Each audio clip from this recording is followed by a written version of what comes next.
I've seen plenty of really AI created parenting accounts lately, millions of followers sharing facts about babies and toddlers, which when I then look up those studies, I'm like, "Oh, wait, I've never read this anywhere. What are they talking about?" And then you look into it, and either it's a completely non-existent piece of research, or it's just like the conclusion that they ended up with is wrong. Hello, and welcome back to another episode of the Birth Lounge podcast.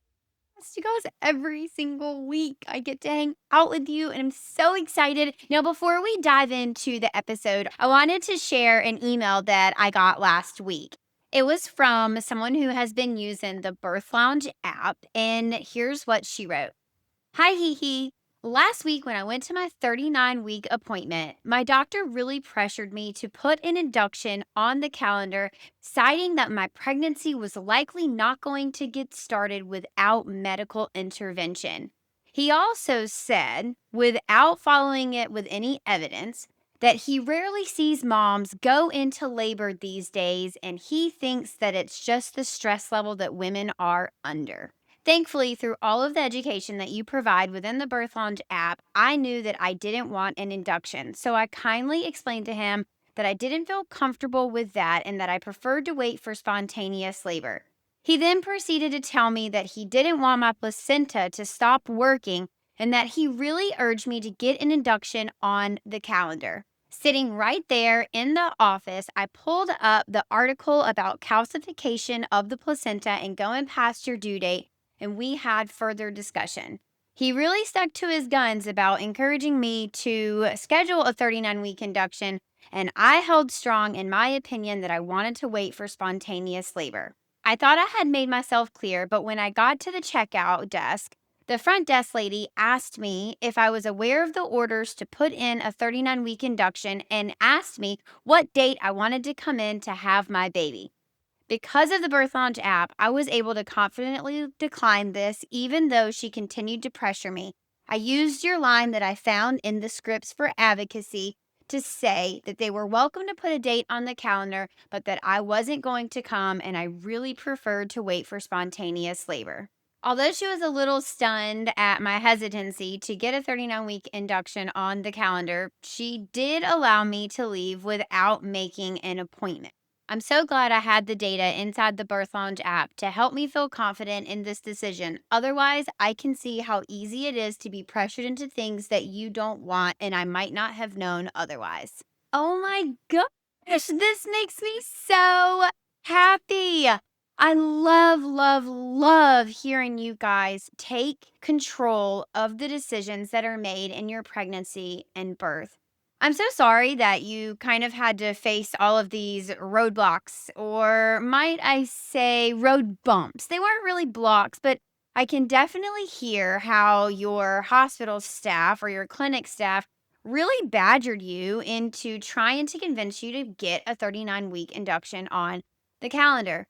Also, inside the Birth Lounge app, you will find information on induction and C sections and how those two things are connected. Plus, those scripts for advocacy that you mentioned, not only is that one of our number one downloads, but it's also one of my favorite tools to keep in your back pocket, aka the app in your back pocket, to keep you in control of the decisions that are made and helping you navigate these conversations when they feel a little sticky. You know, if you follow me on Instagram, that I always encourage you to have collaborative discussion, one that is based in respect, but also holding firm to your boundaries if you feel confident in those. The Birth Lounge app is not meant to be your childbirth education. That's what the Birth Lounge membership is for. However, the way that this mama used the Birth Lounge app is absolutely perfection. Pull it up in your OB's office, sitting right there on the exam table to show them the data and the science that back up the choices that you are making.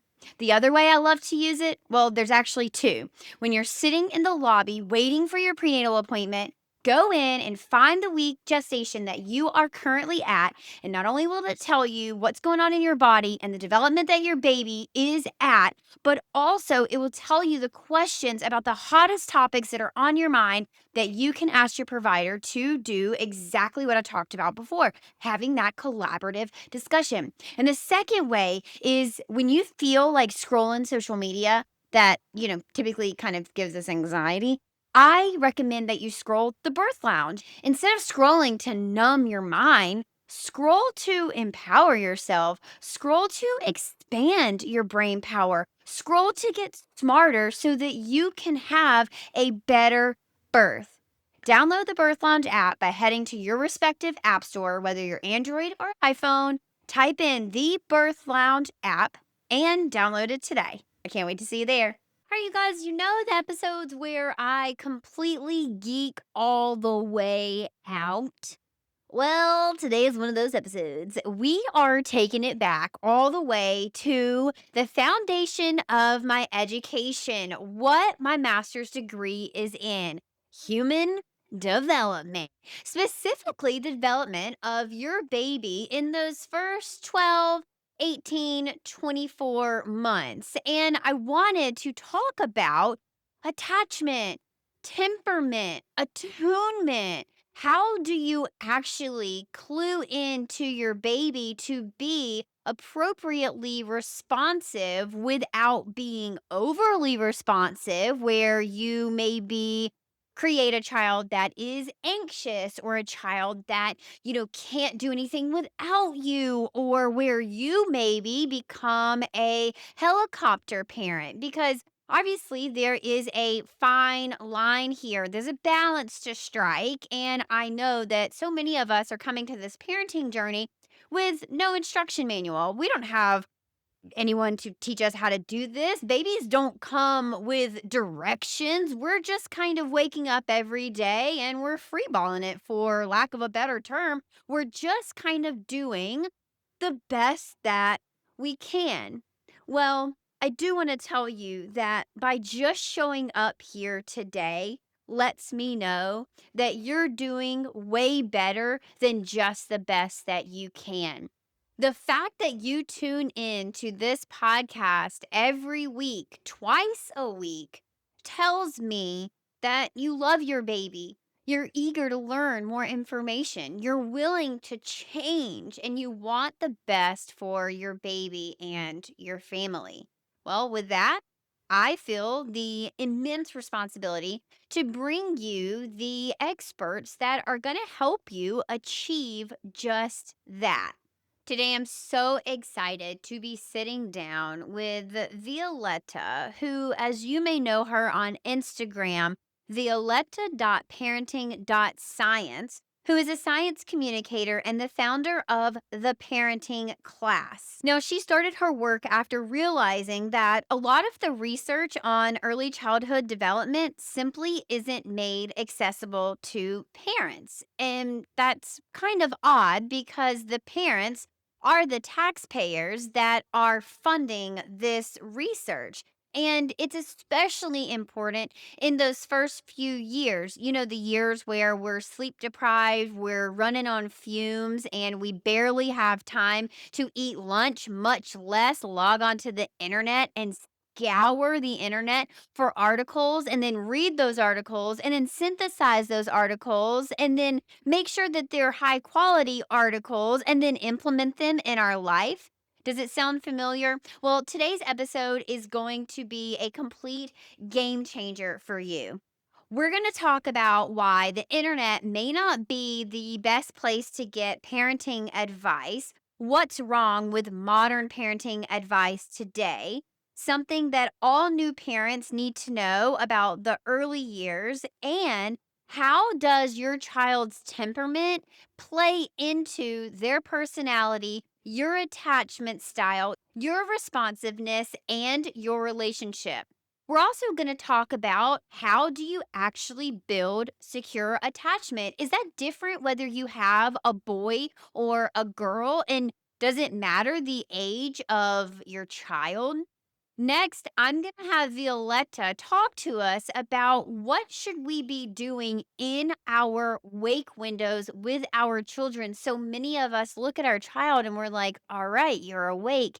Now what?" Violetta is going to help us come up with a plan that when your child is awake, we have structured activities that not only are going to keep them entertained, but it's going to increase their language development, enhance their social development, and actually build their attention span. And then at the end of the episode, as always, I'm going to get a little controversial. I want to know Violetta's opinion and what the data says about daycare and sleep training. This episode has got to be one of my all time favorite episodes I have ever recorded in the history of the podcast. And that may sound a little dramatic, but just wait until you hear it. You're gonna be like, "No, wait, he was not kidding at all." She actually did geek out all the way into outer space. All right, without further ado, Violetta, welcome to the show. Thank you so much for having me.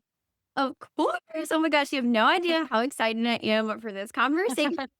I have followed you for such a long time online, and I was so drawn to your Instagram because you talk about the things that I know to be true. You talk about the Mm, things that are so ingrained in my background and my education. And they are things that I silently weave into the education that I give to women in their pregnancy preparation and their mm, birth support and their postpartum support. It's not something I talk about online so directly because I talk about pregnancy and birth, right? And so I mm. think for a lot of people, these things may seem separate, but they are not. They are so overlapping. And so for that reason, I'm just really excited to dive in. You're someone that I know I'm going to be able to like nerd out with, and I can't do that with a lot of people. So I'm so excited to do this. Before we nerd too far out, can you tell us how you got into this work? It was actually indeed because of pregnancy and birth that really got me into this because I realized the power of knowledge, to put it kind of quite simply. Some things matter enormously and other things barely matter at all. And I think that when I was pregnant for the first time, that was now 8 years ago, that's when I was really for the first time encountering this power of knowing actually about various issues relating to birth. So I knew that, when I put in my hospital bag, it isn't going to matter. What is going to matter is for me to learn about, certain breathing techniques, how to, make birth less painful, knowledge about induction risks and C-sections, and all of that stuff. So it made a big difference for me to be prepared for birth and to be prepared throughout pregnancy. And that's really when I kind of realized, okay, looking at the data, looking at research can make such a difference in how you approach these important events in life. And even before birth, I was looking into nutrition during pregnancy and I came across tons of research, like really solid research on certain nutrients that are highly beneficial to get into your body when you're pregnant, right? And this was information that doctors did not provide me with at that time. I came across this bunch of research on choline, for example, the nutrients you find in eggs. And I talk about that a lot because I'm just so passionate about choline. I think it's one of those nutrients, that's just so crucial for baby's brain development. And no one told me, hey, look, you need to get this and this amount of it in when you're pregnant. And so as I uncovered some of these kind of insights, I kept digging more, I kept digging more. And by the end, I felt that, okay, now I really know what the state of science is on what my baby needs during pregnancy. And then it kind of was this natural path into, okay, now let's look at postpartum. Let's look at the first months. What does my baby need? How do babies, build a secure attachment? What do they need to have their brains develop beautifully? What about nutrition then? What about language? What about any other sort of things you can do with them in the first year and so on? And so it was pregnancy that kind of set me off into looking at all the data. And because I'm a science communicator, for me, my main goal is to have people know about the data. I think it's a shame that so much of, taxpayer funded research is not reaching people. And if it's reaching them, then it's via social media. And that's a whole other discussion. It's messy, it's not accurate. And so, yeah, I want people to be informed because I think it's only when you're informed that you can make informed choices. And I learned that myself. And that's what I want to give to others. Well, that's the end of the podcast, you guys. That's the whole message. But there's much more. I love it so much. Okay, Mm-hmm. let's say in a perfect world, if you Mm-hmm. were getting taxpayer funded research to the taxpayers, how would you do that? Would it be an app? Would it be a newscast? Would it be an email? How would you prefer to get this information to people that actually are the ones that are funding it? I mean, this depends heavily on the topic we're talking about. I think for parenting, that's something that I'm trying to do in my work, is to really bundle it up for people to have some sort of perfect prep for the baby stage so that you know before you enter the experience, before you actually are in the middle of it and you are sleep deprived and you can't think clearly, to know, okay, I prepared by essentially going through this data, by having someone summarize it for me, simplify it for me, tell me what matters across certain domains.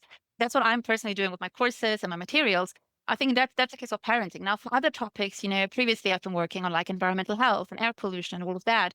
That's a different kind of area. There, of course, you work closely with the media. You need to make sure that the stuff people hear on TV, that they have communicated officially, that's highly accurate. And there, my work has been more about supplying policymakers with the data so that they can communicate it. But yeah, when it comes to parents and parenting, I think it's really useful precisely because we have less time once the baby is there to really prepare for parenting. I'm a big fan of this idea that we prepare for so much, we Google, we look things up, we spend so much time picking the best stroller and I don't know, car seats.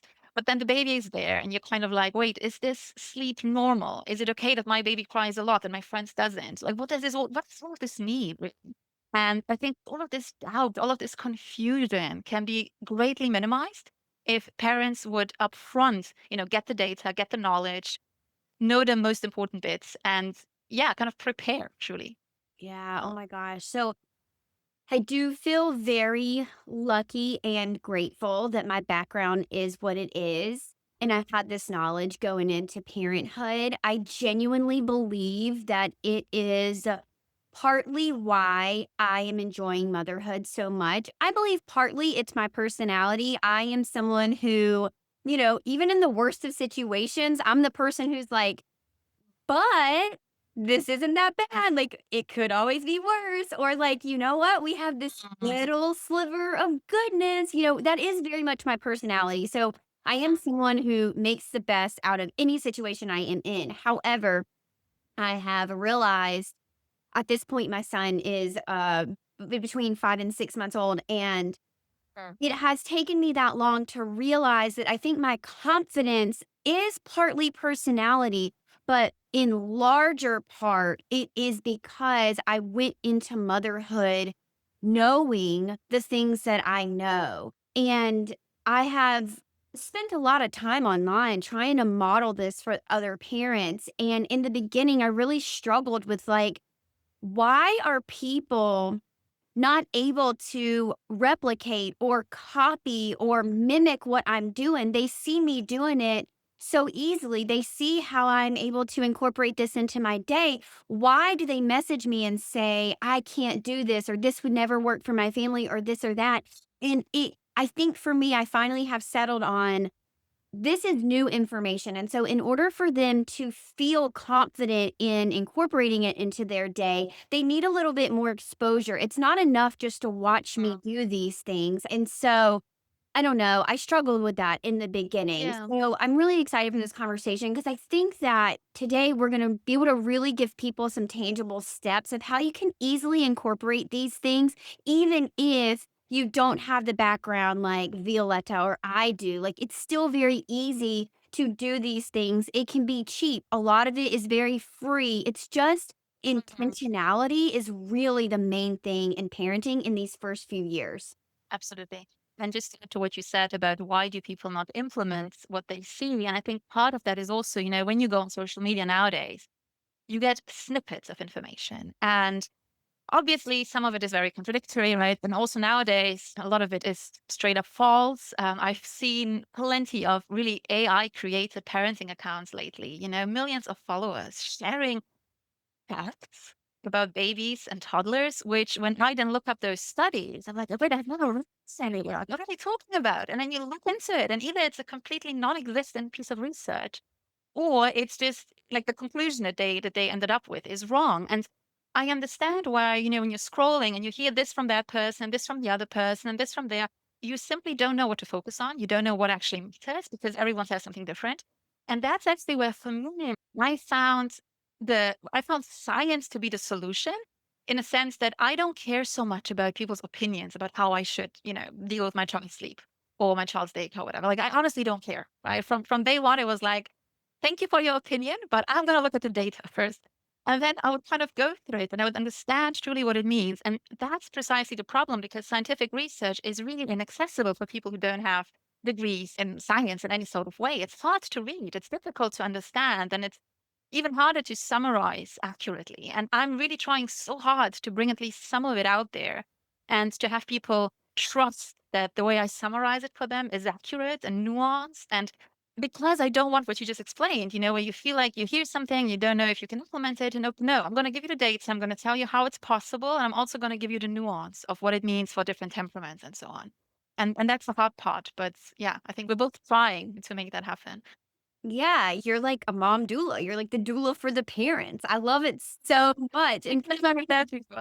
that's exactly what I'm trying to do too. I take the data, and a lot of mine is taking large amounts of data. So multiple studies, putting them Yeah. together, synthesizing them, and then putting them in, a form that people can consume easily and then implement easily. But I think the one thing that, I'm kind of shocked to hear you say that you have found articles that are completely made up or non-existent. I always link things because I want you, if you have questions about the data or you think that I've misinterpreted it, which I do absolutely make mistakes. I try really hard not to, but I want you to be able to refer back to that article. I want, if your doctor says, well, where did Yeah. you get this information? You can print off that article and say, this 2018 study said X, Y, and Z. And so this is what I'm basing my decision off of, or Mhm. this is, what prompted me to have this conversation with you. And,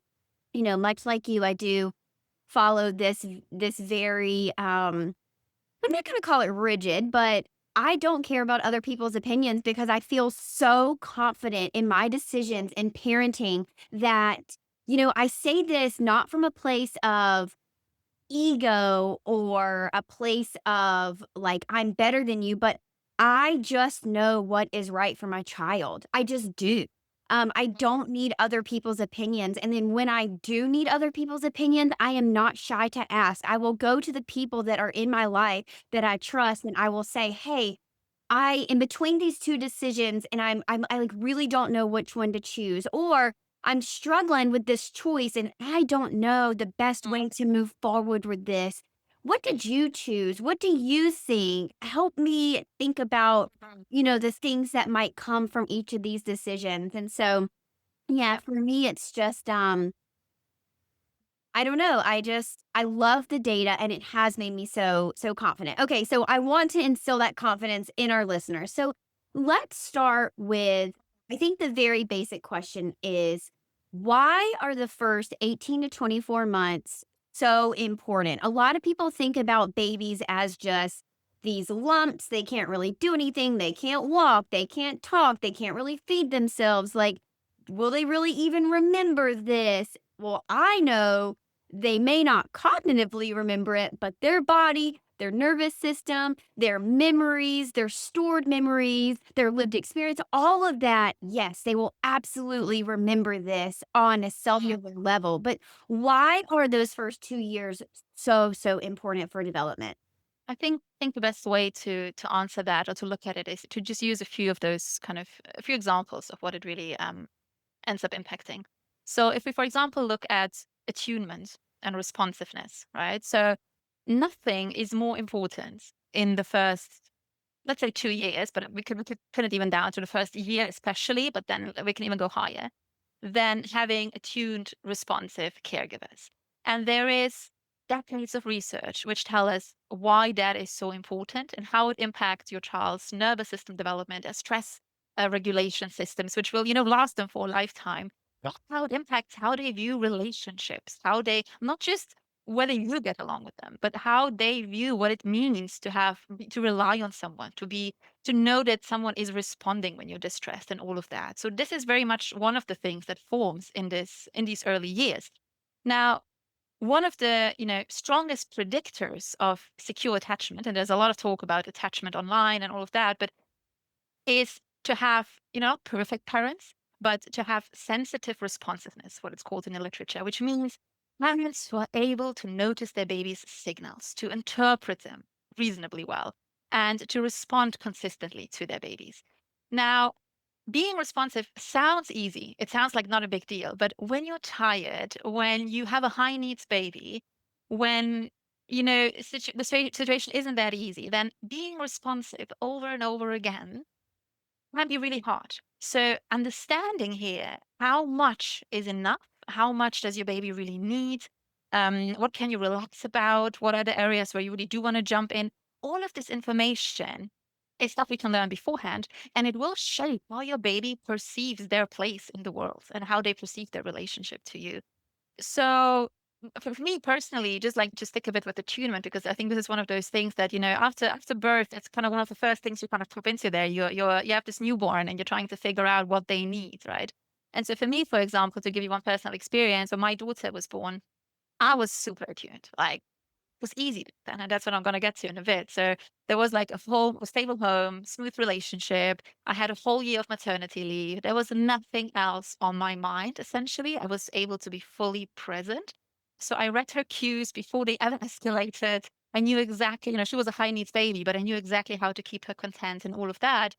And then fast forward 3.5 years later, when my son was born, I realized how quickly something as important and as sensitive as attunement can suffer. Because already in the hospital, I was there for like 3 days with him. And in my mind, I was thinking, is my daughter back home? Was she okay? Did she miss me a lot? How was it for her sleeping all alone? How was she getting along with her grandmas who were visiting? And used to miss me terribly, and so on. So there was already much more on my mind. And my mind would wander, right? So I noticed the difference in attunement and how I was there for my baby and how I was able to get to know them essentially immediately. Because back home, I also had to start working earlier and all of that. There was generally more stresses around. And he was crying more. It was harder for me to sense when was he really hungry. To eat, certain cries would escalate quicker. He would like cry in the middle of a seat, and I would wonder what's up with him. And then at some point, after a number of weeks of all of this, it kind of clicked, and I was like, wait a minute, I'm just so in my head compared to the first time.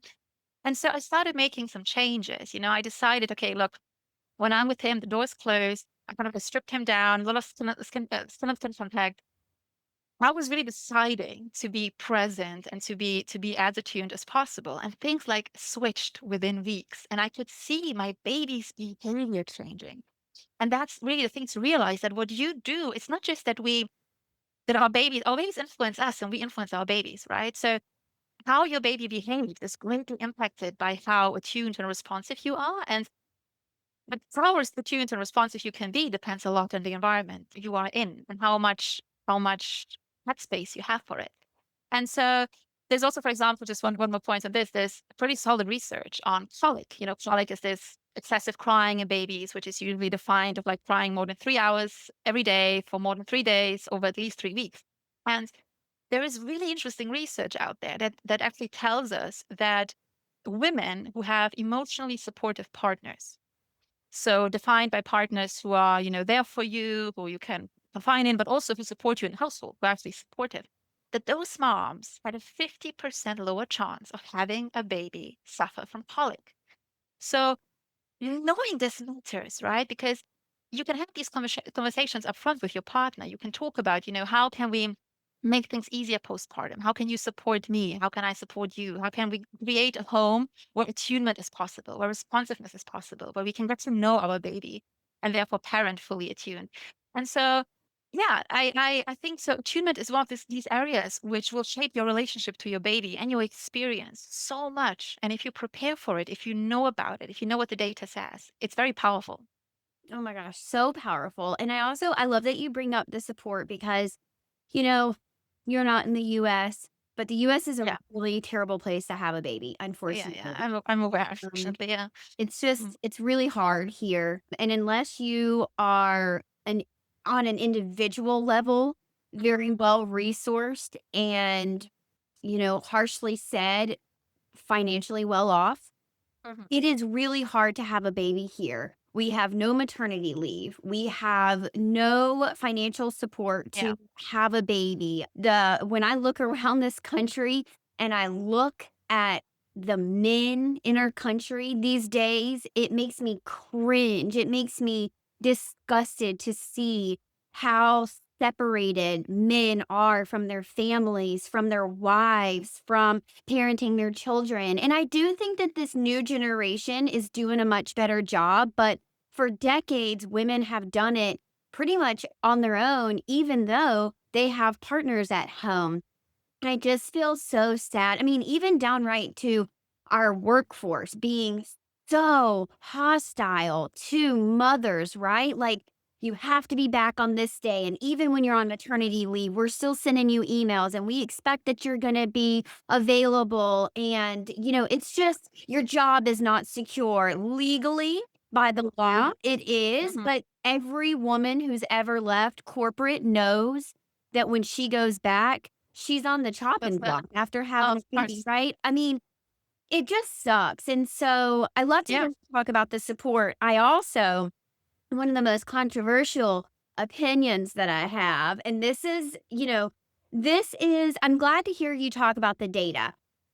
I don't believe that colic is a real diagnosis. Colic itself is real. The fact that babies can cry for hours and hours, absolutely real for sure. I don't believe that colic is the answer. I believe that there is always something else going on under the surface. And so for parents who have a diagnosis of colic, Mm, please, I'm begging you, look deeper for a root cause because colic is kind of a catch-all instead of pediatricians and doctors, OBGYNs, mental health counselors, any of them helping those families dig deeper and saying, is this gastric upset in your baby? Is it the fact that mom is so stressed out that her cortisol is so high? Is it the absolutely. fact that there are no supports in that family and mom is not able to be attuned? Is there Mhm. something 100%. else going on that is Yeah. causing this baby to do it? But, with that's beside the point. I don't want to get caught up in the colic, but I did want to share that controversial belief of mine that colic is not a real diagnosis. It is more of a catch-all, and there typically is something else going on. Okay. 100%. Yeah. Yeah. I would love for you to define attunement versus attachment just for anyone who is Oh, maybe, new to this conversation and doesn't quite have a good concept of how those are different. um, when I talk about attunement, I really mean the simple ability to know what your baby needs, to basically, you look at this little thing there and it's maybe making a certain sound. And being highly attuned means you can fairly well interpret what they need in that moment. So, whether maybe, oh, they're getting hungry, or maybe the diapers fall soon, or oh, that's the sound they make before they're a bit tired. I think it's time now for their nap. It's kind of to contrast it with, your baby is whining and you have no idea what's up, what they want, right? That's like being not attuned. And being very attuned simply means you get a feeling for what your baby is trying to communicate to you. So it's really about these little micro interactions and cues. When we talk about attachment, that's a whole other thing. Attachment is really about the relationship, the overall relationship between a parent and a child. And in the literature, what is often discussed is whether a child is securely attached, which essentially means they know they can rely on you to be there when they're upset, to be there when they cry, to come and soothe them, and so on. And they also feel secure enough to venture out and explore the world. And then there were like, different kinds of attachment styles and all of that. But attachment is built over a long time. If your baby cries once and you don't pick them up in time, that's not going to damage your attachment fundamentally. That just means you missed the cue or maybe you were just busy. Attachment is built over time. Attachment can change over time. And attachment also differs per culture, but that's again like another discussion. So, what we consider a secure child is sometimes also partly culturally defined, but essentially it means your kid feels safe with you, they know they can rely on you, and they feel free to explore the world. Yeah. Yes. Okay, I love that so much. So attunement is how clued in to your baby you are, and attachment is whether they feel safe with you and can rely on you. And it doesn't mean that if you don't have a secure attachment, they feel like you're going to harm them, but there may No. be some hesitation on whether you're going to respond or respond appropriately or respond timely, things like that. So one thing that came to my mind is I can see some listeners in the audience who heard that and immediately felt guilty and either had thoughts of, well, I had postpartum depression, I had postpartum anxiety, I had no idea what to do in the beginning. Did I ruin my child? What do you say to those parents? First of all, this whole conversation about guilt, when I share data, when I tell you about the research, the last thing on my mind is to make anyone feel guilty. The goal is that if you know what the information is, the fact, right? Information is there. It's a factual statement. Now, if we feel guilty about it, it's usually because we felt somewhere down the line we messed something up. As you explained before, sometimes we are in countries and circumstances where we can only function a certain way. So if you blame anyone, please let it be governments, let it be patriarchy, let it be something other than yourself, okay? I know from every mom I have ever met that we are all trying to do our very best. And in attachment specifically, again, it's about thousands of interactions that you're having with your baby, which will determine the attachment. And you could say that a child who is maybe a bit more anxiously attached because the mom is maybe a bit more of an anxious mom in a sense that maybe you like to have the baby very close. You don't like to have them venture out and stuff like that. I mean, that's just part of the blueprint you give to them. That doesn't mean they will forever be anxiously attached. It doesn't mean they can't work on that later on. It doesn't mean you can work on that. See this as like this process. Okay. See it as a process. If I can give you one thing to focus on here, it's that in that first year, as much as you possibly can, do focus on being attuned and responsive. Later, when your baby is older, even once they start crawling, once they start walking, it's okay. And it's even advisable to be somewhat less responsive, to let them, explore the world a bit on their own, to let them wait a bit, to not rush immediately when they cry in the first year, accept that this is like a micro moment in the timeline of your life. You won't be sleeping much. You won't. You will be stressed. You will be tired. But accept that this is the time where they really need your attunement and your responsiveness most. So if you can provide it, do so. If you cannot, for various reasons, try to get help so that your child at least has some other main caregiver which they can absolutely rely on. Someone to soothe them. It doesn't have to be the mom. It can be the dad. It can be the grandma. It can be a babysitter. But there needs to be some adult that teaches them they're safe in the world. There's someone taking care of me. And Yeah, your baby needs an adult to be attached to. absolutely, And it doesn't I love that you say it doesn't have to be the mom, especially if you not always. feel like Yeah. yes, exactly. If you feel like that can't be you, or if maybe your circumstances doesn't allow for it to be you, or Yeah. in some cases, you know, I have met people who have had babies and then they realize I don't actually enjoy being a mom. This is not what I thought it was going to be. And so if it's just not for you, there are other people in your life, hopefully, that your baby can be attached to. Yeah. Okay, so I'd love to talk about the different types of motherly attunement. You talk about this on your Instagram. So share with us the types of attunement so that my listeners can kind of maybe see themselves in these different types. So what I shared on Instagram was historic research that was done where basically mothers were observed in interaction with their children. There hasn't been much research specifically, doing that so that we can kind of point to right now. So this was an older piece of research that showed that, some moms are, what I said before, very attuned. They notice these little cues. They're present with their baby all the time. They talk to them. There is this face-to-face interaction. And other moms might be more process focused, which means it's feeding time. You get the bottle. The goal is basically to feed the baby, right? So you will go through that process. You will go through the steps. You will feed the baby, and you might simply not focus as much on this as an opportunity to bond with your child. Some moms, will take opportunities of bathing time or diaper changes as an opportunity to talk and bond and interact and giggle. Some others will simply use this as something that has to be done. Now, it's not us to judge whether one is fundamentally better than the other. There's some research, which points to, of course, there being huge benefits to talking more to your baby and to having these interactions, this back and forth, these serve and returns. But I'm very careful to tell moms, there's one way you have to be attuned to your baby. That doesn't make any sense. It doesn't make any sense culturally, historically. Like there's so many different ways to bond. Even for us as adults, we all have different, love languages, as people would say. What is kind of true across the board is that you want to be responsive when they're distressed. You want to be present when they're distressed. You want to tell them, I am here for you when you really need me. Everything else you do, I'm really careful to not say like, there's one optimal way. And again, it depends so much on your child's temperament. So I would love to talk more about temperament if you actually want to go into that, because that too determines highly how much you can actually attune to your child and be there for your child. And the differences sometimes between who we are as a person, as a mother, and maybe we have a baby that's fundamentally different than us. There's even research on that. It's called goodness of fit and temperament research. So you differ greatly from your own child. It's even harder to connect to your baby sometimes.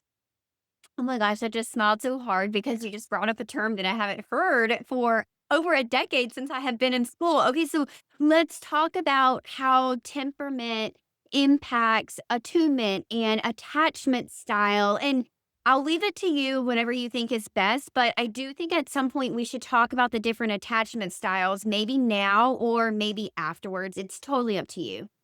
Okay, let's bring that in after maybe. So temperament is really the one area that people always tell me change. So learning about temperament changed how they view their baby and how they parent it. And so that's why I think it's really, everyone should know about it. I talk about it a lot in my materials. But what is temperament? Temperament is basically inborn traits. Temperament isn't something you learn to be. It's really how some people are different from the start.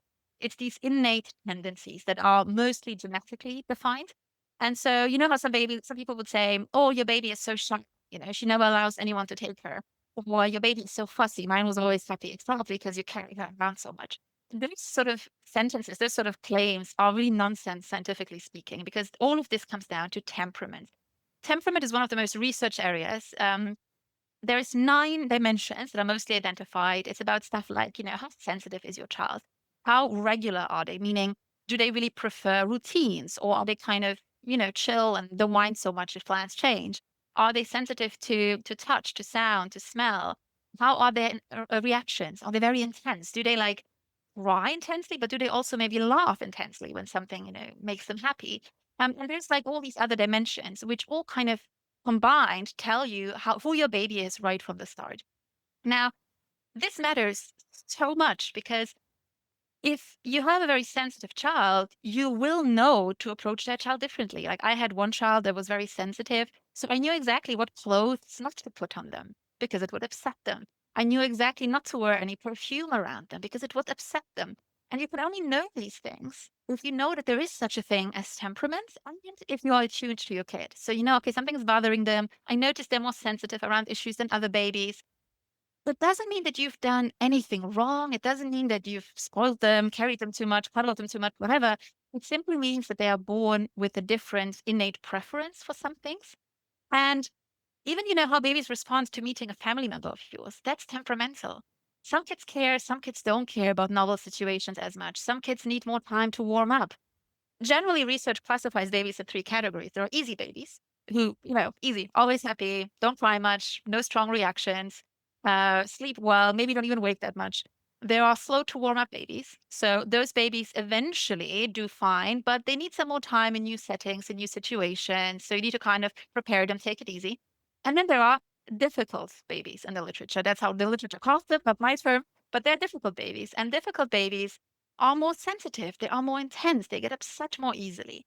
And so when new moms feel like they have a much harder time parenting their baby than some other mom whose kid always seems content, you're not imagining it. It doesn't mean you're doing something wrong. It means your baby is of a different temperament.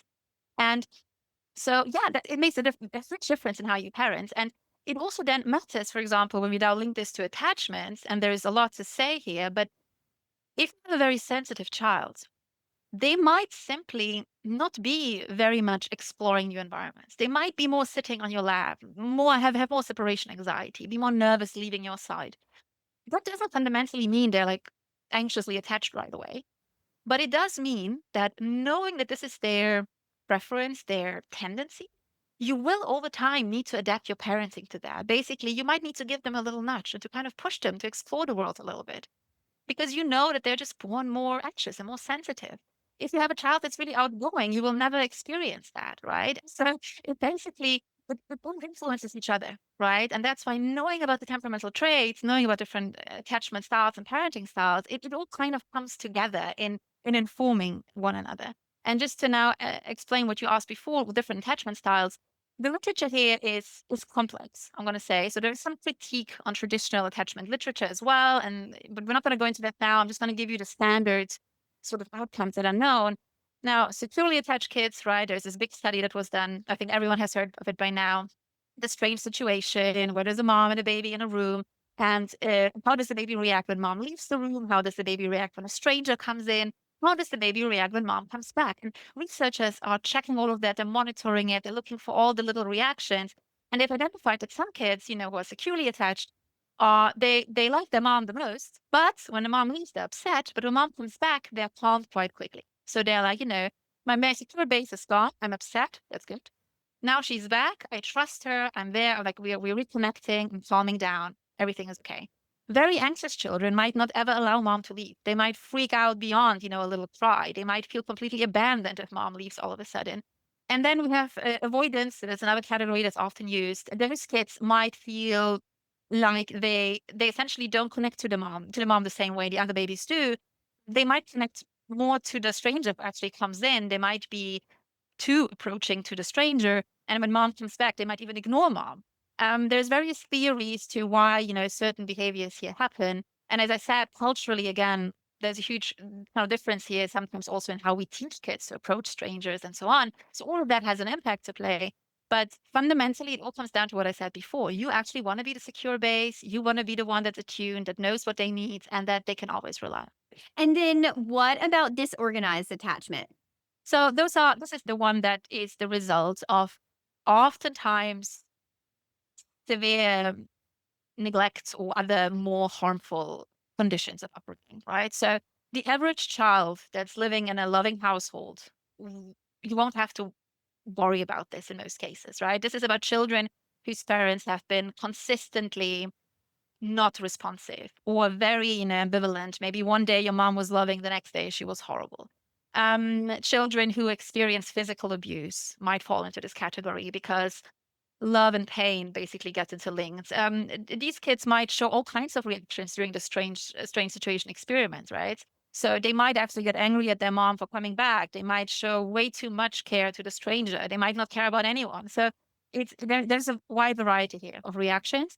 But this is not something that the average mom out there who is even listening to this, which already shows you, you want to learn, you are prepared, you are loving, you want to do your best. You don't have to worry about that.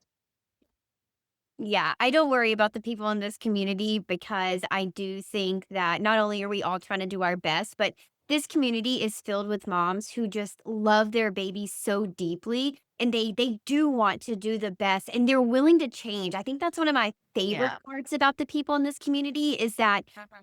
we're all willing to learn and then change what we do to be better once we know that there Absolutely. are other options out there and I know that can't be said for everybody, but my Mhm. community is oh my god, they're just so special. We're just filled with amazing people. Okay, so you had just mentioned about maybe nudging your baby. I hear a lot from parents. I want to push my baby. I want them to do X, Y, and Z. I'm afraid of traumatizing them. I'm afraid of pushing them too far. I have memories of being a small child and my parents did X, Y, and Z, and it left me with a little bit of trauma or it left me scared and fearful. And I don't want that for my child. So, how do parents challenge their children in a healthy way without traumatizing them, in a way that's going to leave them needing therapy later as an adult. I mean, we're not talking primarily about kind of the baby stage. Now, in the baby stage, obviously, there's only so much nudging you can do.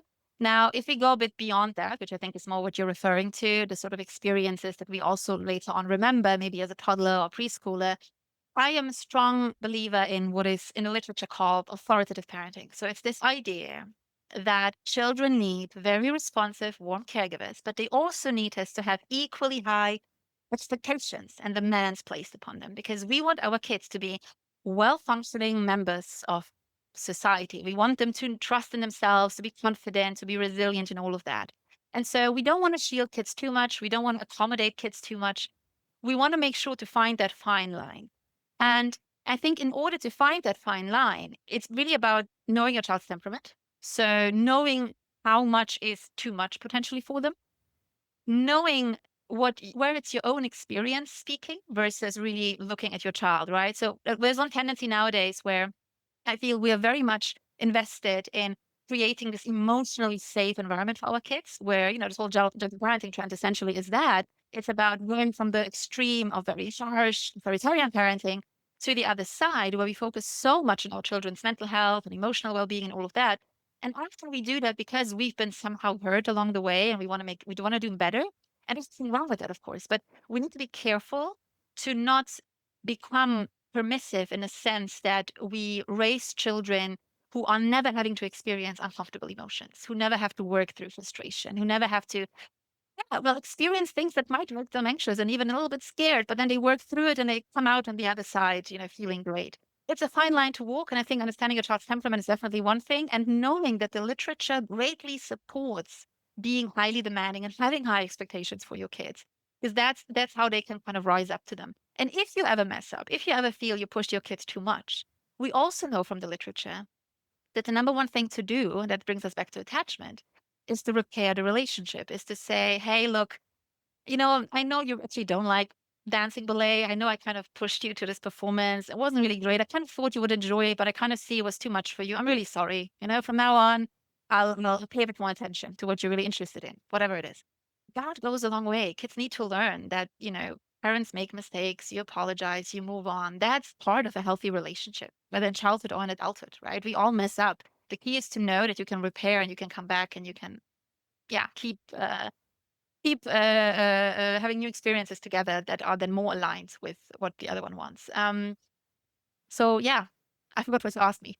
No, that was a perfect answer, and I feel like that was such a healing moment for so many of us 90s babies, because if you grew up in a home like I did, there was Yeah. very rarely any repair, right? You just Mm, moved yeah, on, and, exactly. I really never had my parents apologize to me. My father was much better at it than my mom was, Mm, but I think that so many of us grew up in a home because it was just the time. It was the parenting style back then that yeah. parents didn't come and actively repair in general. My husband grew up in a home where his parents are great at repair. Even now that Mm, we're adults, I mean, and they model it so beautifully for us. And I've gotten to really learn from his family and from other families and even from clients, what does healthy repair look like? Because yes, I had this data going into it, and I learned about it in school, but there was still this key point, but I don't know, it was missing because I had never had it modeled for me, and so I feel really grateful that the people in my life were able to model that.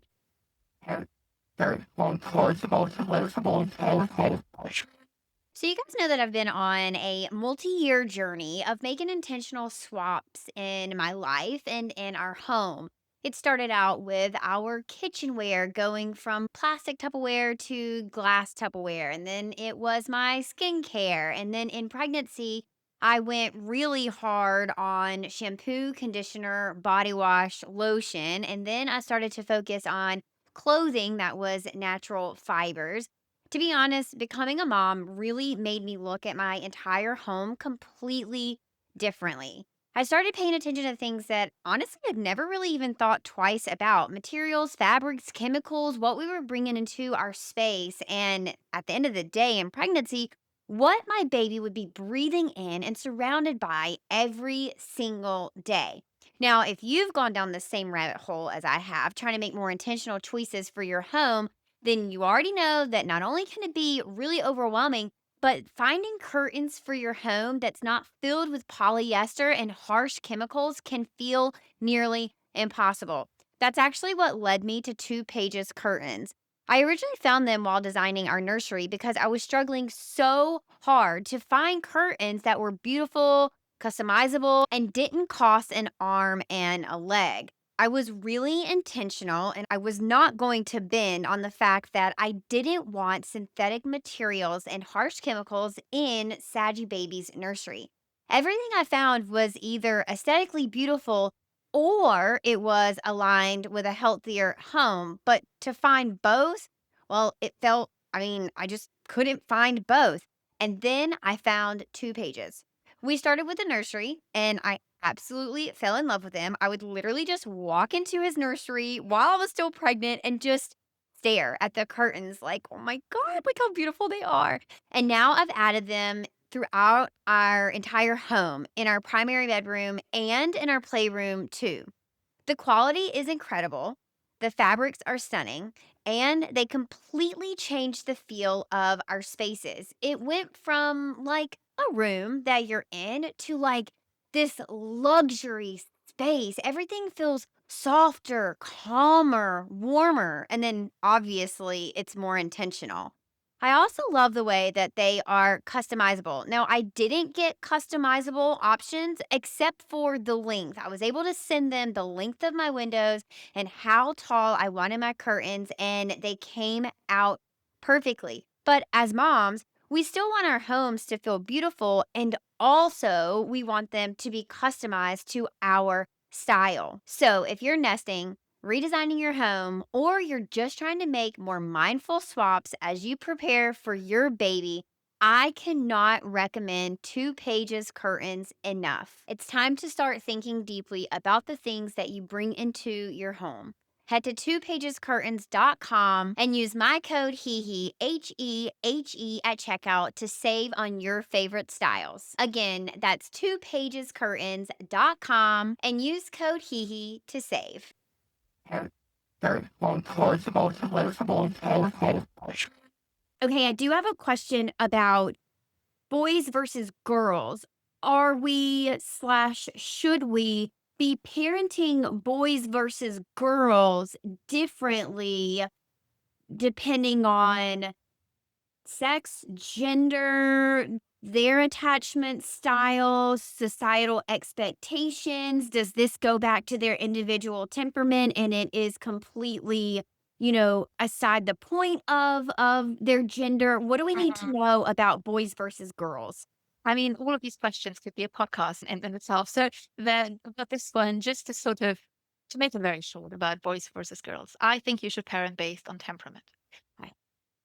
There are some differences, absolutely. There are differences that the literature kind of hints at, but there is also a lot of it that is purely kind of socially constructed, of course, right? Where we can't kind of exclude that. Parents do tend to parent boys and girls differently. We tend to be a little bit harsher with boys at times.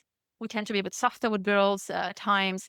According to the literature, we talk more to girls, which then results in girls talking earlier. There's been some interesting research on that because we simply communicate less with them before they can actually talk, right? So in the baby stage.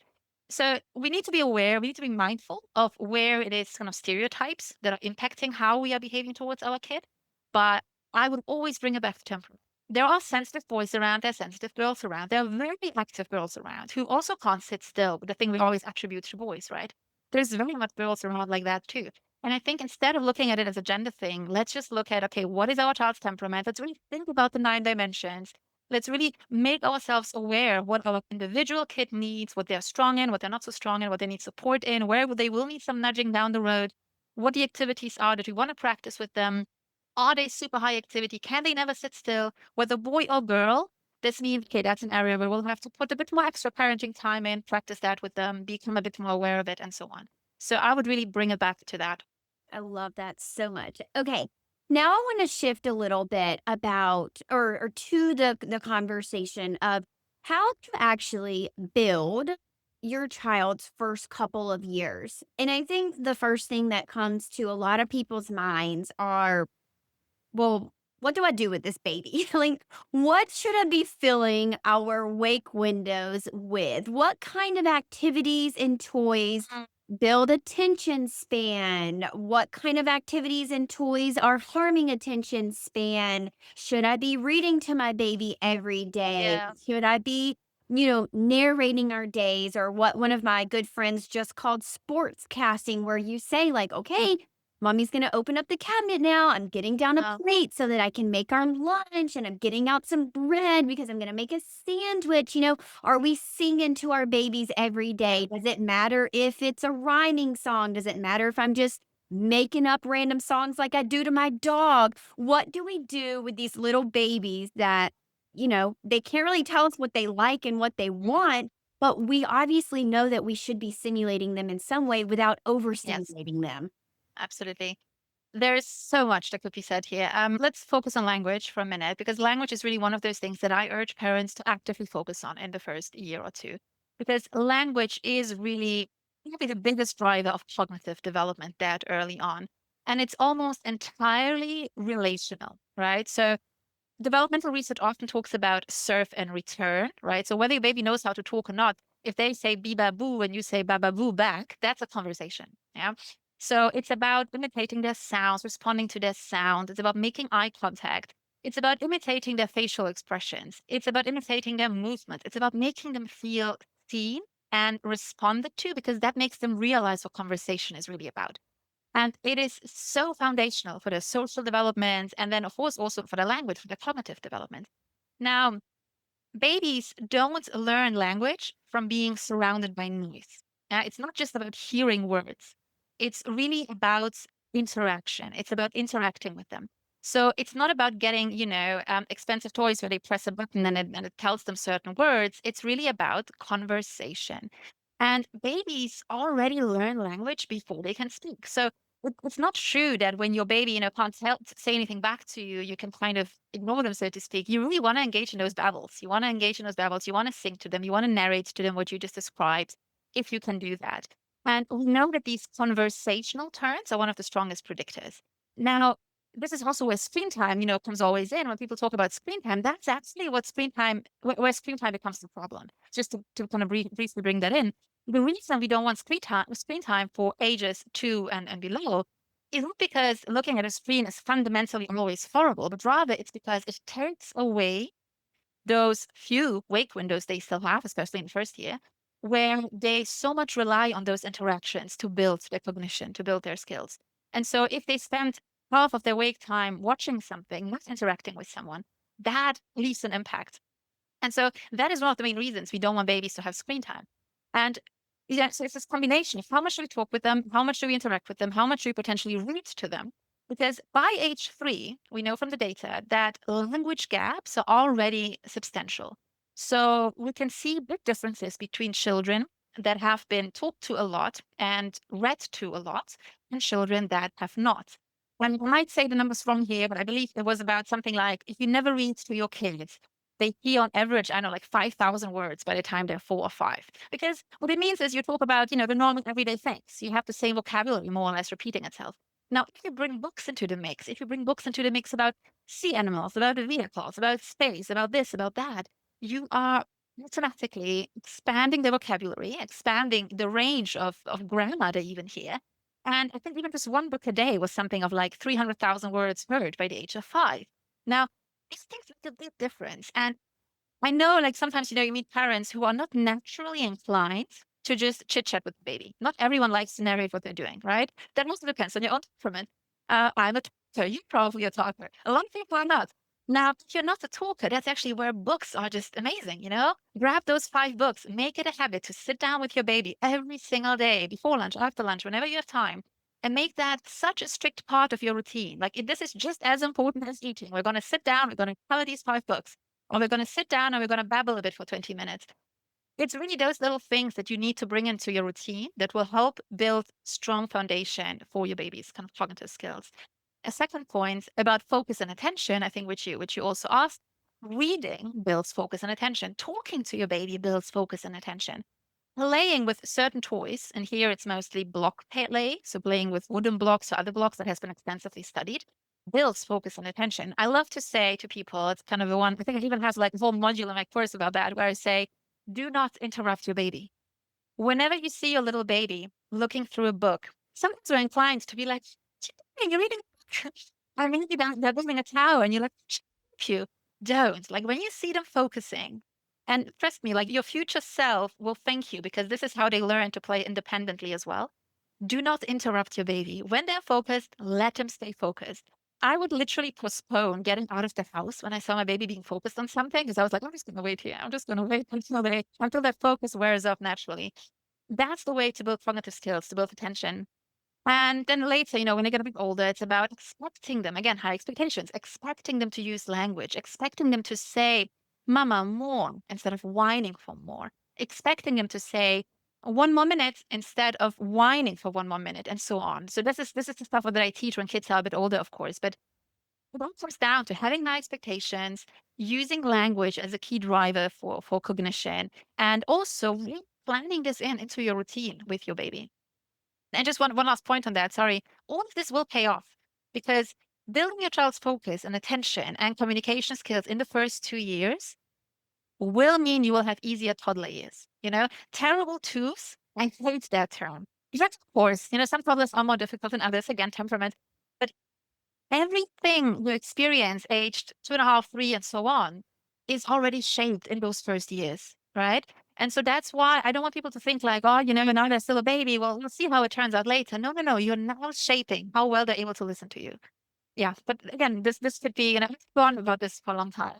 Oh my gosh. Okay, me too. I'm just like literally nerding out so hard. And I'm like, oh my gosh, these are the conversations that I really, really, really want parents to hear. I mean, I'm just thinking right now, like, I'm about to download this. I'm sending it to my husband. I'm going to send it to my mother in law. I'm going to send it to my mom. I'm going to send it to my sister in law. I'm sending it to everybody that comes in contact with my baby and any of my future children. I just think this is such an important conversation. I love, love, love to hear you say, don't interrupt your baby. It is something that I have been, I don't want to say training because I don't like to think about training other humans, but educating the people in my life on about Saji. Just when you see him engaged with something, I know that it's so cute Yeah. and to go up and to say like, "Oh my gosh, you're playing with your little cow." Wait until he's done and now he's looking around for some human engagement and then go up Mhm. to him and say, I saw you playing with your cow. Perfect. Yeah. Did you love playing with your cow? Your cow is so fuzzy. Your cow lives on a farm. That is so fun. Don't interrupt them. Oh my gosh, I love it so much. Yes. So, what is your opinion on toys that have constant lights and sounds and movements? Because this is something that I have been very strict about. I don't allow them in our house, and everyone in our life that gifts Saji something, they know not to give us something that has, we have no lights. And if it's music, it needs to be able to be turned off and it needs to be something that is not really like crazy, erratic, designed Yeah. to keep their temperament. I'm okay with music that has a purpose, like you press a button and it has a little 15-second, jingle to it, but nothing that is designed to keep Sagi's focus. Yeah. I essentially agree with that. At the age below 2, you really want to focus on you want to incorporate some cause and effect toys, and those are usually the kind of toys where you do press a button and they see something happen, or they put a ball in a hole and they see it coming down somewhere. So these toys are great. And nowadays, of course, there's a lot of those that come with sounds and music. I'm a bit more nuanced there. Like I think sometimes they can be good. So there are some nice tools there, but I do overall also prefer to have the version that is less stimulating. Because again, it's depends on the temperament again of a child. If you're a very sensitive child, even those sounds for 10, 15 minutes might set them off, might make them feel a bit more whiny and cranky. So I prefer kind of a calmer play environment. They usually don't need those things. But once you start introducing these highly interactive, engaging toys, colorful toys, loud toys, it's kind of hard to go back. So definitely don't introduce them too early. You can keep it very simple. And as I said, always have some blocks at home when they're a bit older. While they're still younger, have some simple instruments, kind of baby instruments at home that show them that, oh, if I shake this, there's a sound. That's really the kind of cause and effect thinking they're practicing early on. Have something they can grab, have something they can push. Yeah, you can put the music, but if you want some music, as you said, keep it very simple. Make sure you can turn it off and don't get them hooked on it too early, basically. Yeah. Yeah. Good. Good. I mean, that's perfect. That's what we've done in our home. And I feel like it is just such an easy way to kind of prolong the introduction of things that might be overstimulating because, like you Yeah. said, once you've introduced it, it's very hard to kind of backtrack. Okay, I have one last question about all of this, and then I have two very controversial questions that I'd like to end the episode on. My last question about this section is, you talked about challenging your children, nudging them, having high expectations. At what age, and it's gonna be different for different expectations, so maybe you have an example for different ages. I know the question is stemmed from, my child is between 5 and 6 months old, and I have had a couple of people say to me, just let him cry or just let him sit there for a minute and be upset. And for me, it's like, no, that's age inappropriate for a 5 month old. He's only been on earth for 5 months. If that was a 2 year old, yes, Yeah. I would finish Yeah. making the sandwich and I would say, give mommy 1 minute. I'm going to finish making my sandwich and then I can come help you rebuild your blocks. But when my 5 month Mhm. old starts to fuss, I'm going to put down the knife. I'm gonna, put down the turkey and I'm gonna go pick him up and then I can resume making my sandwich. Mhm. Help us Yeah. understand at what age is it appropriate to start having these high expectations and actually challenging our children to, essentially wait. Yeah. So this is absolutely age dependent. So we have very strong research again, as I said, on high responsiveness, high expectations. Decades of data there. I've dug really deep into that because I really wanted to understand what it actually means. And there too, we see that so at the beginning, when your child is very young, you want to be extremely high on your responsiveness, but your demand side is quite low. You don't expect anything from a baby. Okay. So from a baby, you have zero expectations. You are there, they cry, you pick them up. They're not manipulating you. You're not spoiling them. Carry that damn baby, no matter how often they cry. I promise you they will cry less if you carry them, if you show them early on that you're responsive and so on. So no demands. As your child gets into a bit of a movement stage where they start to crawl and definitely when they start to walk, that's when I advise people to bring in some first expectations. And those are usually expectations around safety.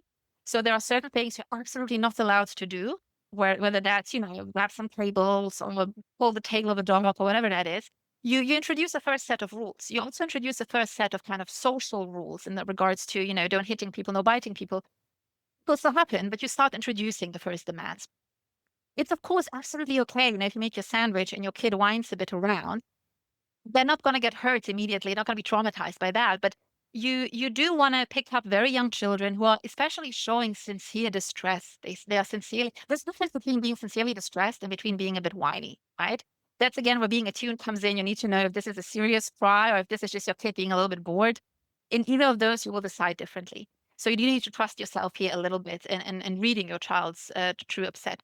As your child grows older, after the age of 2, I'm becoming a really big fan of increasing expectations. So for me, at least in my household, this is where things come in, such as, you play with a toy, you want to go to another toy first. We tidy up the first toy. Always the same rule. There is no more hitting, there is no more biting after age 2 around here because I think that at that point, we know that cognitively they're very well able to understand that certain behaviors have certain consequences, that people don't like certain behaviors, and that they can hold themselves back to some degree. Again, it depends so much on what they will encounter, but it's really okay to start having clear rules once your child enters kind of early toddlerhood. And over time, that's what will happen. That over time, later toddlerhood, preschool age, you will essentially increase expectations. You still stay responsive, but you can increase your expectations because that's how you build a child who ends up being capable and trusts in himself and knows how to do stuff and feels that they're a member of your family. Yeah. I love that so much. Okay, great. All right. My two controversial questions. Let's start with the first one. Okay. Number one, daycare. And you're not the first guest who has talked about this. I love to just Okay. kind of have this conversation with a lot of people. Do you Yeah. think daycare is ruining children, is harming attachment to parents? And do you think that quality time over quantity of time matters with your parent? Okay, first I'm going to say, I'm not going to tell you what I think. I'm going to tell you what the data says. So Okay. that's all I'm about. I'm all about communicating the research. I just brought a guide out on this a few weeks ago, so it's still very fresh in my mind. The conversation is more nuanced than that. I believe from the data, looking at the data, this is what that informs my beliefs. I believe that daycare too young, too long, let's say putting a 1-year-old in a daycare setting all day long can absolutely be detrimental. It can be harmful. There is actually no doubt about that. But it will depend on the quality of care they receive. And Mm, that's what, in a nutshell, that's what the research shows you. There is a benefit of keeping your kid at home longer in the first 2 years simply because of everything we talked about before. They need so much attunement, they need so much responsive care. And it's really, really hard to find a daycare setting where you have that ratio of enough caretakers to children, where every child will feel fully responded to, seen and heard, we can, figure out their cues and respond to what they need. It's very hard to find that level of quality. If you can't find that level of quality, then nothing speaks against your child being in a different setting with people who also care and potentially, love them deeply and make sure they're okay, which happens in really high quality daycare settings. But there's few of those around. Many daycare settings are those where children will be left to cry a lot in this stress because they can't, people can't keep up. Caretakers can't necessarily keep up with all of their needs. And so parents need to evaluate rather than saying, how old is my child? Shall I send him to daycare? I want parents to look at, okay, what is the quality of daycare I have? What is on offer? Is this a place where my child's needs can be responded to, where they can be, where someone really cares about how they're feeling, where someone can pick them up, where someone has the actual time to pick them up, right? Rather than having to take care of 10 other kids. And to use those quality concerns, I cover a lot of that research too, into account to really know what to look out for. Because you can't fundamentally say that daycare is bad or it's good. After a certain age, after age 3, daycare can become extremely beneficial. It gives your child an opportunity to connect socially with others, to learn social skills beyond the home. Many parents, and that's also what you need to weigh, can't necessarily provide the stimulating environment that children age 3 or 4 need at home. A child age 3 needs a lot to practice their social skills and their ability to problem solve and to be creative and to do this and that. And let's say you're a mom or a dad and you work from home or whatever, you might not have the capacity to do that. So then finding a decent daycare is a really good solution for both you and the child. But they're very, very young. You really need to make sure that quality is extremely high. Because yes, as we said, you can't fill their language bucket and their attunement bucket and their responsiveness bucket uh, if you don't have caregivers who have time to do all of that.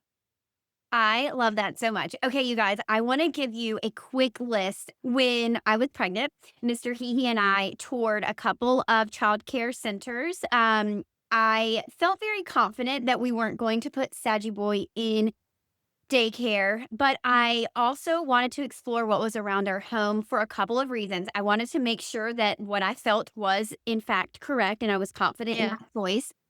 And I also wanted to get my feelers out for when it was appropriate to put him into daycare.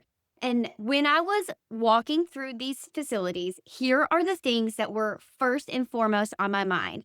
I always asked about the education level of the teachers. I wanted to make sure that they were not hiring just random caregivers. I wanted to Yeah. make sure that the caregivers in that place were actually educated on child development and actually built a curriculum. I also looked at the class size. The smaller the class size, the better it ranked in my mind. I wanted to know about how they were basically attuned to children. How did they handle the emotional development? I also looked very intently about the toys in the room. Were there a lot of the light ups, the big sounds, the bright colors, or were the toys more manipulation toys? Were they, wooden? Were they made of natural materials? Were they toys that required a child to interact with them and use their imagination in order to play with them? Or were they something that they could press a button and it would light up and sing to them for the next 90 seconds? And then they just press another button. You can obviously see. And then the very last thing, and here's a little story. We toured a facility. I loved the facility. The director answered all the questions perfectly. We walked out to the car. Mr. Hehe said, I love this place. This would be a perfect place. And I said, we will never send our children here. And he said, why? She answered all of the questions correctly. And I said, did you notice that in every single room we went into, teachers were on their phone? And he said, Oh, I wow. didn't even notice. And I said, I could not get out of that building fast enough. I was crawling out of my skin. It was so Oh gosh. I mean, I was just, like, beside myself watching us go from room to room, and do you know that these teachers didn't even put up their cell phones when they knew somebody was watching? Yeah. I was beside myself, and I so I have so many horror stories about that, like, I could yeah, but absolutely, that was a very good thing you noticed there, because that's of course, you can't be responsive. You can say as much as you want if someone interviews you, but if you're seeing literally people not being paying attention to the children in the room, that's not possible. it's So, yeah, yeah, you're paying attention to your cell phone and you're not paying attention to my yeah, child, and that is not what I'm paying you for. So, there's my yeah, short list. That was certainly not a comprehensive list. Those were just the things that I was really kind of aware of when I went through these facilities. There are certainly yeah, other things you should ask about, but totally. for me, those were the things. Okay, Violetta, our very last question, maybe the most controversial of the whole episode. Oh, dear. Let's talk about sleep training.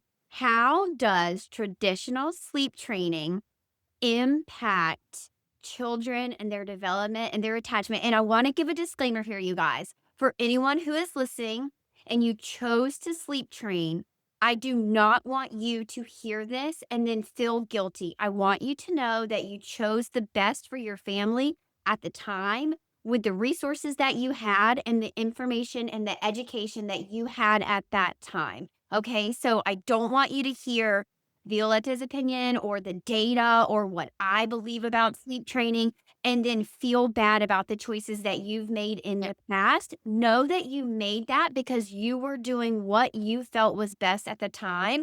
And I trust that. I trust that you made the best decision for your baby in that moment. yes, I agree with all of that. I think it's important to say that, sleep training means a lot of things. What you are referring to, I assume, right now is probably the more harsher methods where children are left to cry to sleep. Because officially, sleep training encompasses everything we do to help a child sleep better. So it's kind of important to pin that down, because otherwise I think people feel that, but I didn't do this, I didn't do that. So the data here is this. I come from a public health background. So my lens at everything is the lens of prevention and the lens of minimizing harm. I always want to make sure that whatever we do, we take the lowest risks basically possible and we optimize development. We don't want to take unnecessary risks. If we look at sleep training data, two questions parents should ask themselves are basically, do children who are sleep trained sleep better? And second question, is it in any way harmful to do, try it out sleep training methods? If you really look at the data, if you look at the research that has been done, which is not perfect, very hard field to study for various reasons, I go into that in other areas, but we see that babies who are sleep trained using a crying based method do, on average, not sleep much better than children who are not.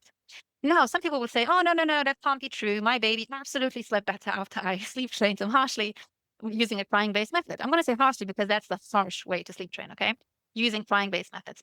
But what the data told us here is that there are some studies which really, they put little kind of monitors on babies. They really wanted to find out how often did these babies actually wake. And what they found is that babies who are sleep trained, they will cry less at night for you. They will call out less for you, but they still wake up almost as often as babies who are not sleep trained. So your baby does not suddenly have this full, beautiful stretch of 10 hours sleep.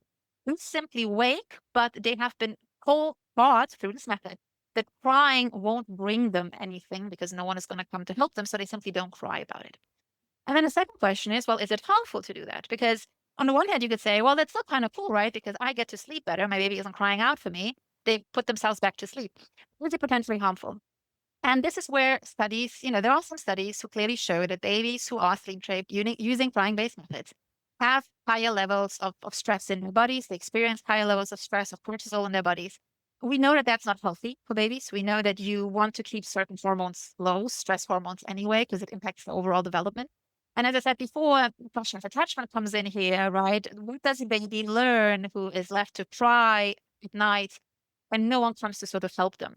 It's very hard to study this. And that's why I'm kind of like, I'm not going to tell you, data says it's inherently harmful because I don't have that data to prove to you that every baby who has been sleep trained using a crying based method will end up having some massive trouble down the line. But we do have data that tells us stress hormones are high. We do have data that tells us that some kids who are sleep trained tend to be a bit more afraid of the dark down the road. And you do have a lot of anecdotal evidence of people who say they've been sleep trained and have experienced some issues down the line with regards to feeling safe at night and so on. Now, it's up to parents to decide, what do you make of this? I personally, because I have this public lands parental kind of focus, for me, it's not worth that risk because I don't know what all of this will do potentially to my kid. There is no data that tells us for certain that it's not harmful. And that for me is enough to not want to go about it that way. Evolutionary, that's a lens I really enjoy also taking here. Evolutionary speaking, babies would never left to sleep alone. Not in human societies, not in any kind of mammalian societies. Babies are always in the presence of caregivers because they could literally be attacked in the middle of the night by some predator and die. So they are used to sleep close to us. They're used to hear our potentially even our heartbeats and our scent, smell us for the first months of their life. And that's how they stay safe. That's how they feel safe in the world. And I always love to think about this, if your baby is crying for 20 minutes in the middle of a day, you wouldn't leave them locked up in a room and not go inside. So I personally think, why would you do that at night? And that's my personal opinion. That's my personal little bit here. And that's where everyone needs to weigh this evidence. I know, as you said, like sometimes people, you must wake up in the morning, you need to go to work, you need to function your 8 hours a day, and you feel this is the best way. And I also trust that families will make a decision that works for them, but also know, please, that there are many methods of sleep training that do not involve crying, letting babies cry out, but that can improve your baby's sleep. So before you go to the most extreme one, where no, there is no evidence to tell you that it's absolutely safe. So it's not, no matter what you hear out there, no one can tell you that it's absolutely safe. We simply don't have that data. Before you go there, try the 18 steps before that. There's so many other things you can do, from simple routines, which are shown to improve it. And what's interesting? There's one last fact here. There's been a lot of interesting studies that showed that just teaching parents about normal baby sleep. So just teaching parents that babies wake up at night, that it's normal that they, want to nurse at night or whatever, or that they want to, they whine a bit when they wake up, or that it's hard for them to get to link sleep cycles and so on. Just teaching parents that makes parents rate their baby's sleep as better. So parents think my baby sleeps better simply because someone explains to them how normal that stuff is. And that in itself, in the literature, is considered sleep training in some studies. So know that there's so much more you can do, and only consider that as kind of the last resort if you absolutely have to. Because I would personally not recommend it from a optimal Yeah. development perspective. Yeah. I know that co-sleeping is not for everybody. I'm not going to tell you that co-sleeping should Yeah. absolutely be what you choose, but I do think that co-sleeping, when done safely, can be a great option for a lot of families who might otherwise not explore that option because of the fear-based education that's here in America. There are safe ways to co-sleep, and I will Awesome. tell you guys a little secret. We co-sleep with Saji. He is in our bed every single night. And we didn't start off that way. He was in a bassinet for the first little bit until he had proper sleep skills. He was in a bassinet until I felt like he was big enough to be safely in our bed. He was in a bassinet for the first few months of his life until I felt like I had recovered enough to safely bring him into our bed. And I will tell you this, when we started to co-sleep, both my husband and I started to get more sleep. Saji, of course, he's been sleeping since the beginning. He started sleeping, he was sleeping 5 hours at 3 weeks old, and then he started Oh, to do wow. 9-hour stretches at 5 weeks old, so he's been a great sleeper. His sleep didn't change when he moved into the bed with us, but for us, it improved our sleep tremendously, and I just feel for us, it was the right choice. Okay, I do have one last question. For parents who did choose to cry it out, and now they have learned maybe that wasn't the right choice, or maybe they have just feelings about their choices in the past. Is there something that they can do now to repair that? Obviously, you're not going to go to your child and say, I'm so sorry that I made you cry it out, or I'm so sorry that I Well, chose something. But what can we do going forward if they feel like, maybe this did damage their child's attachment to them in a way? I think there are people who do that, who do go back to their kids and tell them that is something they regret because they feel they need to let that out and to need to let their kids know. There is no magic formula for that I've ever come across. I don't know what the average psychologist would recommend here, or what kind of would be recommended generally. But I personally think what you can do is essentially then going forward, just assure that you become the responsive caregiver that you wish you were during that time. That you make sure that your child feels truly responded to in their distress, to repair whatever there might be left in terms of damage. Again, it doesn't have to be, right? Because this is too is it's temperamental. Some kids might have been left to cry for 10 minutes and truly be fine. Others, more sensitive souls, might have been left to cry for 45 and really did struggle with that. So you know your kid best. You know if it's necessary to repair something there. And in any case, show them via being available, being responsive now that they can continue to rely on you.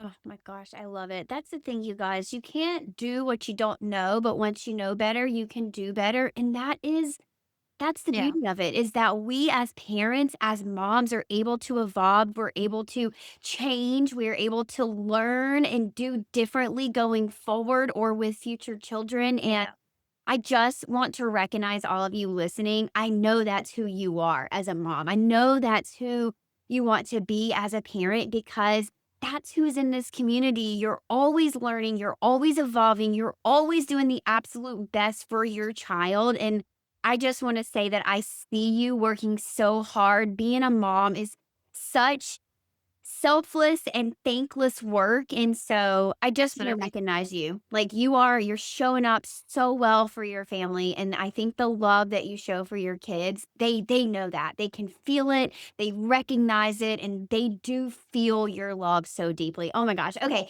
Violetta, I wish our time was not up, because I could just talk to you for I hours. have a feeling Um too. This could be going on easily. yeah, this has been so good. But for the people who have more questions, want to take your courses, want to Yeah. learn from you, have heard something that made them say, like, oh, I should dig into that further. Where can people connect with you, learn from you, get your courses, follow you on Instagram? How can people connect with you? So you can find me on Instagram under violetta.parenting.science, which is where I share kind of snippets. I share some historic videos, parenting science, research, and so on, which is really interesting to learn about, experiments that people have been doing in the past. And I also share a bit about my day to day and how I approach my kids the authoritative way. You can also visit my website, which is the parenting class. And there you can find my ultimate really parenting prep course. So I made one course that covers 13 topics of importance for the first 2 years. So from sleep to breastfeeding to brain development, nutrition, parenting styles, temperament, all of that is covered. And it's really intended for parents to be and new parents who want to be prepared and who want to have data on their side. That's also where you'll find my daycare guides and a bunch of other materials for kids above the age of 2, where I focus more on kind of brain building, executive function building activities, and this idea of building smart and capable kids. So all of that is on my website, all my social media. And yeah, I'm happy to give your listeners an extra 10% off if you want to join one of my courses and explore this for yourself and see how scientific parenting, as I call it, can enrich your life and make parenting more calmer and more confident for you. Oh my gosh, thank you so much. Thank you for that discount code. Thank you for your resources. Thank you for your wisdom today. And just thank you for being here on the show. Thank you so much. Really appreciate It it. was really great talking to you. Oh my gosh, of course, you guys. This was like such a good walk down memory lane for me. It felt really good to hear that, the things that I'm doing right are, I'm doing them really right. And then I learned today that there were some things that I could obviously do better. And I'm sure we're all in this camp. So I want to hear from you. If after listening today, you heard things that you were doing really right, share those with me. Send me an email right on my Instagram, drop in my DMs. And if you learned anything new and you're going to start implementing it, I want to hear that too. You guys, we're all on this parenting journey together. Nobody knows what they're doing. And I know that our whole goal is we don't want to mess up our kids. We don't want them to have lifelong therapy like so many of us do. And we just want them to feel loved. And I do think that so many of us are doing a much better job than we probably realize. All right, you guys, thank you so much for being here. I will see you in the next episode. Be sure to follow Violetta on social media, and you can find me at Tranquility by HeHe and at the.birth.lounge. Until next time, head to your app store and download the Birth Lounge app for evidence based childbirth education and data driven postpartum support delivered straight to your phone. Bye.